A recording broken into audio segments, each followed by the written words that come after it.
नमस्ते मित्रों, कथानिधि चैनल पर आपका बहुत बहुत स्वागत है। हमारी आज की कहानी है हिंदी साहित्य को अपने अस्तित्व से गौरवान्वित करने वाली एक विशेष कहानी, जिसे लिखा है वरिष्ठ साहित्यकार सादत हसन मंटो ने। और कहानी का शीर्षक है टोबा टेक सिंह। तो चलिए कहानी शुरू करते हैं। बंटवारे के 2-3 साल बाद पाकिस्तान और हिंदुस्तान की हुकूमतों को ख्याल आया कि सामान्य कैदियों की तरह पागलों का भी तो तबादला होना चाहिए। यानी जो मुसलमान पागल हिंदुस्तान के पागल खानों में है, उन्हें पाकिस्तान पहुंचा दिया जाए, और जो हिंदू और सिख पाकिस्तान के पागल खानों में है, उन्हें हिंदुस्तान के हवाले कर दिया जाए। मालूम नहीं यह बात माकूल थी या गैर माकूल।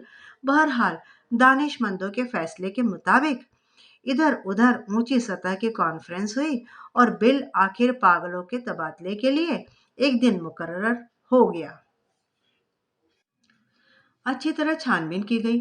वे मुसलमान पागल जिनके संबंधी हिंदुस्तान ही में थे, वहीं रहने दिए गए। बाकी जो बचे, उनको सरहद पर रवाना कर दिया गया। पाकिस्तान से चूंकि करीब करीब तमाम हिंदू सिख जा चुके थे, इसलिए किसी को रखने रखाने का सवाल ही पैदा नहीं हुआ। जितने हिंदू सिख पागल थे, सबके सब पुलिस की हिफाजत में बॉर्डर पर पहुंचा दिए गए। उधर का मालूम नहीं, लेकिन इधर लाहौर के पागल खाने में जब इस तबादले की खबर पहुंची, तो बड़ी दिलचस्प गपशप होने लगी।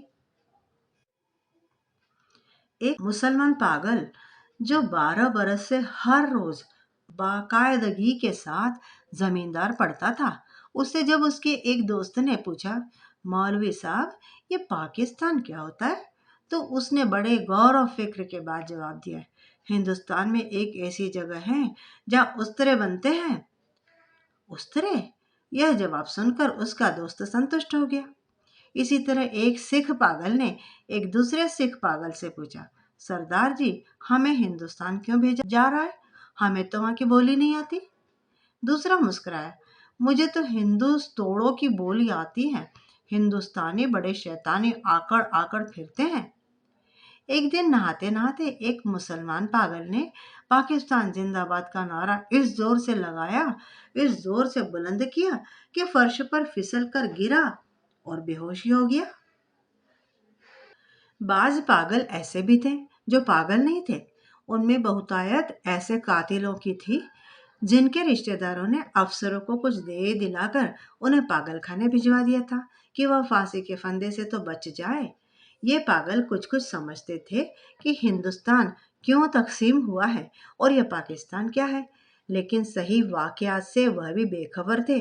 अखबारों से उन्हें कुछ पता नहीं चलता था, और पहरेदार सिपाही अनपढ़ और जाहिल थे, जिनकी गुफ्तगू से भी वह कोई नतीजा बरामद नहीं कर सकते थे।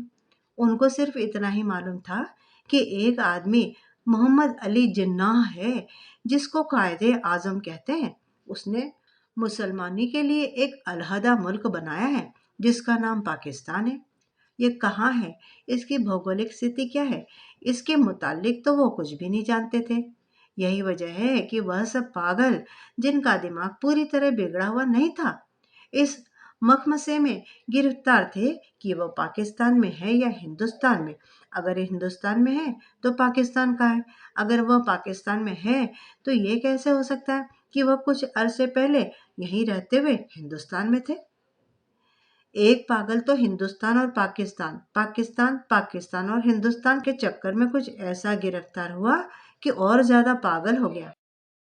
झाड़ू देते देते वह एक दिन दरख्त पर चढ़ गया और टहने पर बैठकर 2 घंटे मुसलसल तकरीर करता रहा, जो पाकिस्तान और हिंदुस्तान के नाजुक मसले पर थी। सिपाहियों ने जब उसे नीचे उतरने को कहा तो वो और ऊपर चढ़ गया।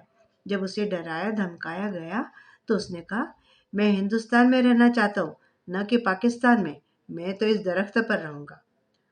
बड़ी देर के बाद जब उसका दौरा सर्द पड़ा तो वो नीचे उतरा और अपने हिंदू सिख दोस्तों से गले मिल मिलकर रोने लगा। इस ख्याल से उसका दिल भर आया था कि वह उसे छोड़कर हिंदुस्तान चले जाएंगे। एक एमएससी पास रेडियो इंजीनियर ने, जो मुसलमान था और दूसरे पागलों से बिल्कुल अलग थलग, बाग की एक खास पगडंडी पर सारा दिन खामोश टहलता रहता था। यह तब्दीली जाहिर हुई कि उसने अपने तमाम कपड़े उतार कर दफादार के हवाले कर दिए और नंग धड़ंग सारे बाग में चलना फिरना शुरू कर दिया। चियॉट के एक मोटे मुसलमान ने, जो मुस्लिम लीग का सरगर्म कारकुन रह चुका था और दिन में 15-16 मर्तबा नहाया करता था, एकदम वह आदत तर्क कर दी। उसका नाम मोहम्मद अली था। चुनांचे उसने एक दिन अपने जंगले में ऐलान कर दिया कि वह कायदे आजम मोहम्मद अली जिन्ना है। उसकी देखा देखी एक सिख पागल मास्टर तारा सिंह बन गया। इससे पहले कि खून खराबा हो जाए, दोनों को खतरनाक पागल करार देकर अलहदा अलहदा बंद कर दिया गया। लाहौर का एक नौजवान हिंदू वकील मोहब्बत में नाकाम होकर पागल हो गया था। जब उसने सुना कि अमृतसर हिंदुस्तान में चला गया है, तो उसे बहुत दुख हुआ। अमृतसर की एक हिंदू लड़की से उसे मोहब्बत थी, जिसने कि उसे ठुकरा दिया था। मगर दीवानगी की हालत में भी वह उस लड़की को भूला नहीं था। वो उन तमाम हिंदू और मुसलमान लीडरों को गालियां देने लगा, जिन्होंने मिल मिलाकर हिंदुस्तान के दो टुकड़े कर दिए हैं, और उसकी महबूबा हिंदुस्तानी बन गई और वह पाकिस्तानी रह गया। जब तबादले की बात शुरू हुई, तो उस वकील को कई पागलों ने समझाया कि वह दिल बुरा न करे, दिल छोटा ना करे, उसे भी हिंदुस्तान भेज दिया जाएगा, उसी हिंदुस्तान में जहां उसकी महबूबा रहती है। मगर वह तो लाहौर छोड़ना नहीं चाहता था। उसका ख्याल था कि अमृतसर में उसकी प्रैक्टिस चलेगी नहीं। यूरोपियन वार्ड में दो एंग्लो इंडियन पागल थे। उनको जब मालूम हुआ कि हिंदुस्तान को आज़ाद करके अंग्रेज तो चले गए, तो उनको बहुत बड़ा सदमा हुआ। वो छुप छुप कर घंटों आपस में इस अहम फैसले पर गुफ्तगू करते रहते कि पागल खाने में अब उनकी हैसियत किस किस्म की होगी। यूरोपियन वार्ड रहेगा या उड़ा दिया जाएगा? ब्रेकफास्ट मिले करेगा या नहीं? क्या उन्हें डबल रोटी के बजाय ब्लडी इंडियन चपाती तो जबरदस्ती नहीं खानी पड़ेगी? एक सिख था, जिसे पागल खाने में दाखिल हुए 15 बरस हो चुके थे। हर वक्त उसकी जुबान से ये अजीबो गरीब अल्फाज सुनने में आते थे। ऊपर द गढ़ द अनेक द बेध्याना द मूंग द दाल अब द लालटेन। वह दिन को सोता ना था और ना ही रात को। पहरेदारों का ये कहना था कि 15 बरस के तवील अरसे में वह एक लहजे के लिए भी नहीं सोया था। वह लेटता भी नहीं था, अलबत्ता कभी कभी किसी दीवार के साथ टेक लगा लेता था। हर वक्त खड़े रहने से उसके पांव सूज गए थे और पिंडलियां भी फूल गई थी। मगर जिस्मानी तकलीफ के बावजूद वह लेटकर आराम नहीं करता था। हिंदुस्तान, पाकिस्तान और पागलों के तबादले के मुताल्लिक जब कभी पागल खाना में गुफ्तगू होती थी, तो वह गौर से सुनता था। कोई उससे पूछता कि उसका क्या ख्याल है, तो वह बड़ी संजीदगी से जवाब देता, ऑपर दी गड़गड़ दी अनेक्स दी बेध्याना दी मूंग दी दाल ऑफ दी पाकिस्तान गवर्नमेंट। लेकिन बाद में ऑफ दी पाकिस्तान गवर्नमेंट की जगह of the Toba Tek government ने ले ली। और उसने दूसरे पागलों से पूछना शुरू कर दिया कि टोबा टैक्सी कहाँ है, कहाँ का वह रहने वाला है। किसी को भी मालूम नहीं था कि टोबा टैक्सी पाकिस्तान में है या हिंदुस्तान में। जो बताने की कोशिश करते थे, वो खुद इस उलझाव में गिरफ्तार हो जाते थे कि सियालकोट पहले हिंदुस्तान में होता था, पर अब सुना है कि पाकिस्तान में। क्या पता है कि लाहौर जो आज पाकिस्तान में, कल हिंदुस्तान में चला जाए, या सारा हिंदुस्तान ही पाकिस्तान बन जाए। और यह भी कौन सीने पर हाथ रख कर कह सकता था कि हिंदुस्तान और पाकिस्तान दोनों किसी दिन सिरे से गायब हो जाए। इस सिख पागल के केश छितरे होकर बहुत मुख्तसर रह गए थे। चूंकि बहुत कम नहाता था, इसलिए दाढ़ी और सिर के बाल आपस में जम गए थे, जिसके बायस उसकी शक्ल बड़ी भयानक हो गई थी। मगर आदमी हिंसक नहीं था। 15 वर्षों में उसने कभी किसी से झगड़ा फसाद नहीं किया था। पागल खाने के जो पुराने मुलाजिम थे, वो उसके मुतालिक इतना जानते थे कि टोबाटेक्सी में उसकी कई जमीनें थी। अच्छा खाता पीता जमींदार था कि अचानक दिमाग उलट गया। उसके रिश्तेदार उसे लोहे की मोटी मोटी जंजीरों से बांध कर लाए और पागल खाने में दाखिल करा गए।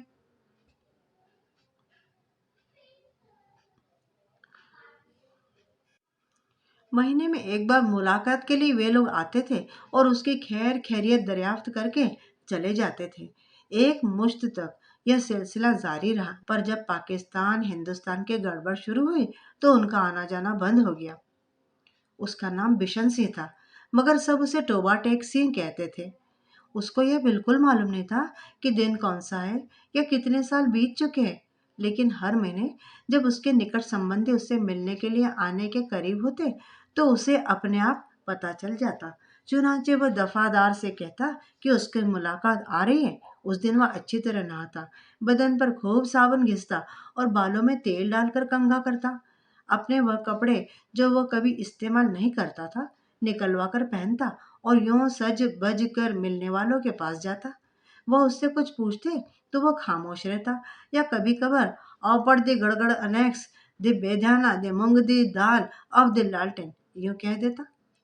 उसकी एक लड़की थी जो हर महीने एक उंगली बढ़ती बढ़ती 15 वर्षों में जवान हो गई थी।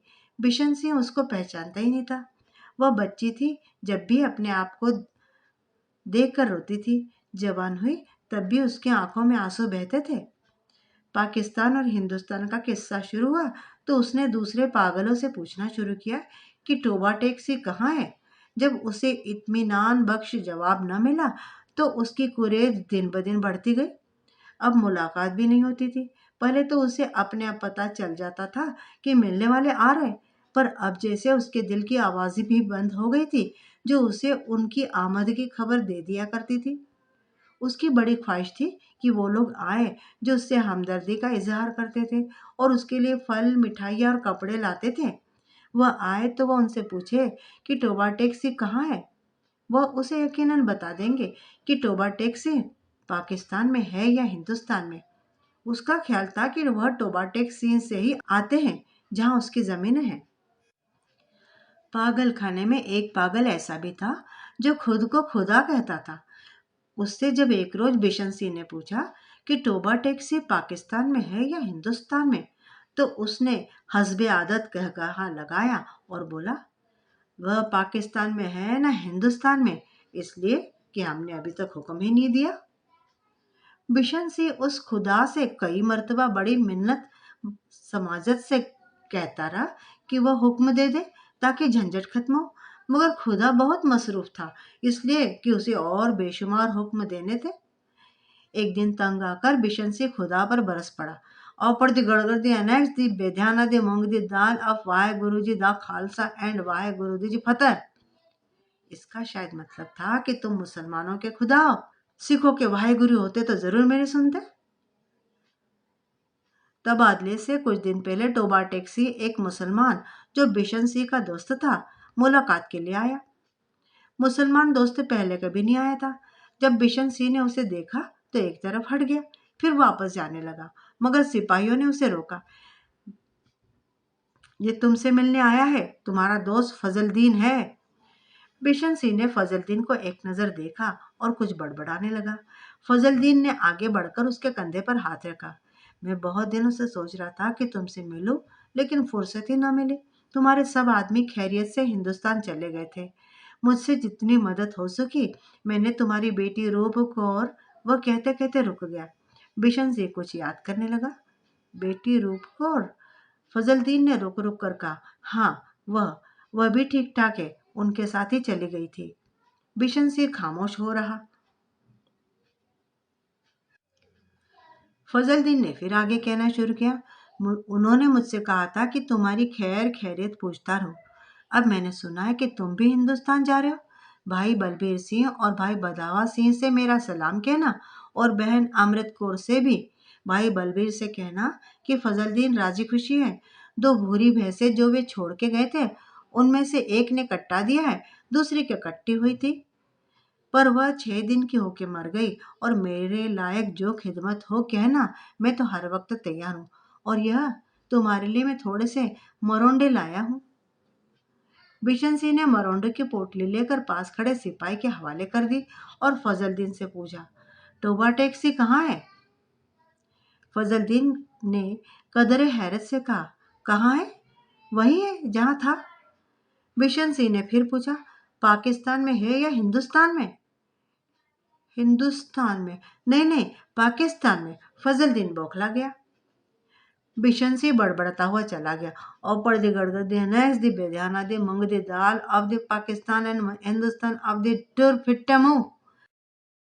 तबादले की तैयारियां मुकम्मल हो चुकी थी।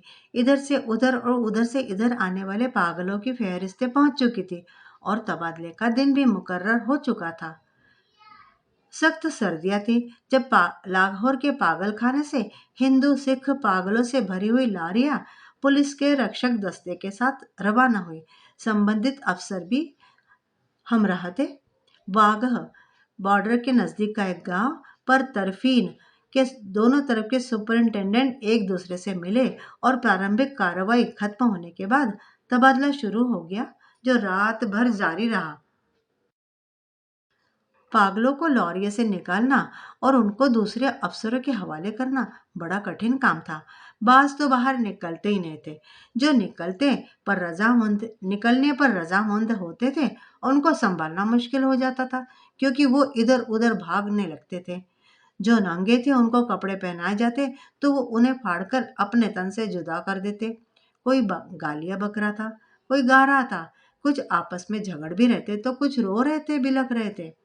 कान पड़ी आवाज सुनाई नहीं देती थी।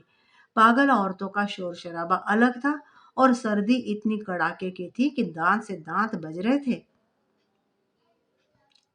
पागलों की अक्सरियत इस तबादले के हक में नहीं थी, इसलिए कि उनकी समझ में नहीं आ रहा था कि उन्हें अपनी जगह से उखाड़ कर कहाँ फेंका जा रहा है। वह चंद जो कुछ सोच समझ सकते थे, पाकिस्तान जिंदाबाद पाकिस्तान मुर्दाबाद के नारे लगा रहे थे। 2-3 मर्तबा फसाद होते होते बचा क्योंकि कुछ मुसलमानों और सिखों को ये नारे सुनकर तैश आ गया था। जब बेशंसी की बारी आई और वाघा के उस पार का मुतालिक, वाघा यानी जो आज बाघा बॉर्डर कहलाता है, तो उस पार मुतालिक अफसर उसका नाम रजिस्टर में दर्ज करने लगा तो उसने पूछा, टोबा टैक्सी कहाँ है? पाकिस्तान में है या हिंदुस्तान में? यह सुनकर बिशन से उछलकर एक तरफ हटा और दौड़कर अपने बचे हुए साथियों के पास पहुंच गया। पाकिस्तानी सिपाहियों ने उसे पकड़ लिया और दूसरी तरफ ले जाने लगे, मगर उसने चलने से इनकार ही कर दिया। टोबा टैक्सी यहाँ है, और जोर जोर से चिल्लाने लगा, ऊपर दी गड़गड़ दी नेक्स्ट दी बेध्याना दी मूंग दाल दी आप दी टोबा टैक्सी एंड पाकिस्तान दूर फिट्टे मुंह। उसे बहुत समझाया गया कि देखो, अब टोबा टैक्सी हिंदुस्तान में चला गया, अगर नहीं गया तो उसे फौरन वहां भेज दिया जाएगा। मगर बिशन सिंह न माना। जब उसको जबरदस्ती दूसरी तरफ ले जाने की कोशिश की गई तो वह दरमियान में एक जगह इस अंदाज में अपनी सूजी हुई टांगों पर खड़ा हो गया जैसे अब कोई ताकत नहीं ला सकेगी। आदमी चूंकि सीधा था, इसलिए उससे ज्यादा जबरदस्ती न की गई। उसको वहीं खड़े रहना दिया गया और तबादले का बाकी काम होता रहा। सूरज निकलने से पहले शांत पड़े बिशन सिंह के हलक से एक गगन भेदी चीख निकली। इधर उधर से कई लोग दौड़े आए और उन्होंने देखा कि वह आदमी जो 15 बरस तक दिन रात अपनी टांगों पर खड़ा रहा था, औंधे मुंह लेटा है। उधर खरदार तारों के पीछे हिंदुस्तान था, इधर वैसी तारों के पीछे पाकिस्तान। दरमियान में जमीन के उस टुकड़े पर जिसका कोई नाम नहीं था, टोबा टैक्सी पड़ा था। तो मित्रों, ये पागलों की दुनिया कहानी टोबा टेक सिंह में सादत हसन मंटो ने बड़ी खूबी से चित्रित की है। आपको ये कहानी कैसी लगी? कमेंट करके बताइएगा ज़रूर। चैनल को भी सब्सक्राइब कर लीजिएगा अगर अब तक ना किया हो तो। मिलती हूँ जल्द ही एक और बढ़िया सी कहानी के साथ। तब तक विदा। आपका दिन शुभ हो।